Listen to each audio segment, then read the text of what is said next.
DaVinci Resolve, comment créer un titre custom.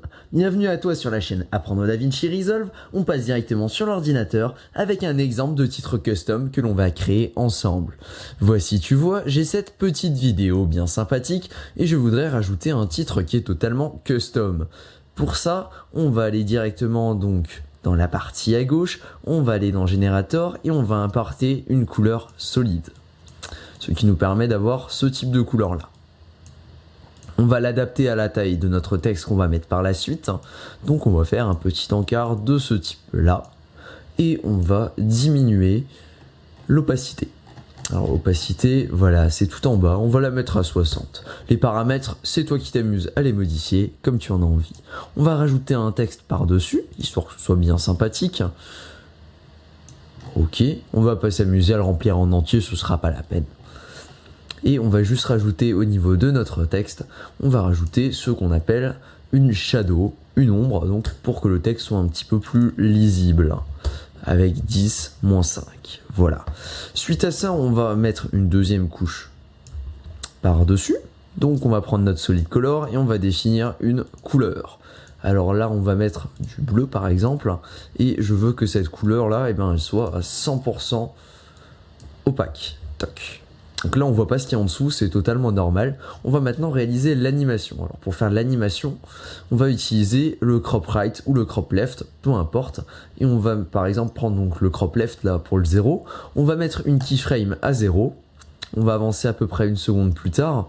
Et on va mettre le crop left à fond. Ensuite, on va cliquer donc sur l'animation. On va cliquer sur la courbe. Et on va mettre un point d'inflexion des deux côtés de la courbe. Tac. Une fois qu'on a notre point, regarde ce que ça donne. Tac, on découvre la zone. Donc on peut couper ici vu qu'on n'a plus rien d'affiché. Et on va reprendre de l'autre côté, ici. Donc on recut.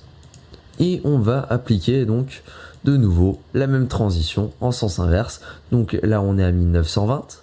On décide que à ce point-là, on revient à 0. On a donc cette transition-là. Il faut que je remette le point là, donc à 1920, qu'on lock, voilà. On a notre transition. De la même façon, on va cliquer sur le point et sur la courbe. On va affiner la courbe pour lui mettre les différents paramètres. Si ça ne s'affiche pas, il te suffit de zoomer dessus pour l'afficher. Et voilà, ici on a donc notre courbe avec notre transition. Comme tu peux le voir, c'est un petit peu brutal comme affichage, hein, bien sûr. Donc on a notre texte qui s'affiche, notre texte qui repart. La transition est vraiment brutale et ça on n'aime pas trop, donc on va dézoomer. On va rajouter un petit peu de temps histoire que ce soit bien visible et que ça reste un petit peu plus propre. Toc. On va juste enlever l'affichage comme ça, histoire qu'on ait un petit peu plus de choses à voir. On dézoome, on a notre gros bloc.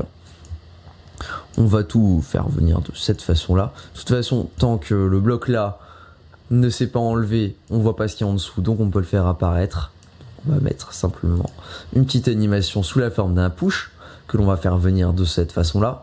Et on va garder notre animation sous la forme d'un push pour la sortie que l'on va faire sortir de l'autre côté.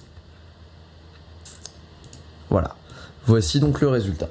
Il te suffit ensuite de rajouter des petits sons bien sympathiques pour avoir ton texte custom et avec ça tu devrais avoir une superbe transition qui vient, qui disparaît et qui fait exactement ce que tu as envie de faire. Tu peux également changer les couleurs, mettre différents paramètres, c'est vraiment toi qui as envie de faire ce que tu as envie de faire.